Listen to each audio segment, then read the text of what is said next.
Moje ime je Robert Markovčić, zvani i Moko.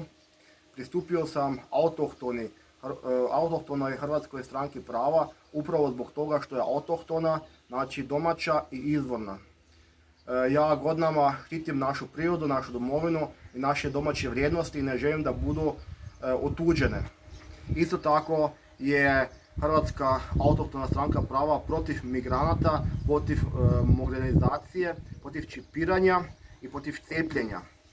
Tako da sam pristupio toj stranci kao kandidat na izboru u 3. izbornoj jedinici, jer smatram da je bila veleizdaja pristupiti nekoj stranki kao HDZ ili SDP koji su već 30 godina izdali domovinu, a kao dragovoljac Domovinskog rata koji nema čak i status, a moj zapovjednik general Željko Glasnović izigrava nekog domoljuba, smatram da je vrijeme da mi domaći ljudi postavimo crtu i kažemo da je ovo naša domovina i da ne budu neki dotepenci nama tu vladali.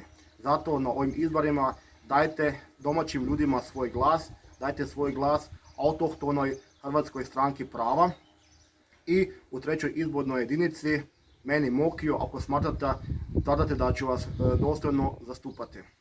Hvala.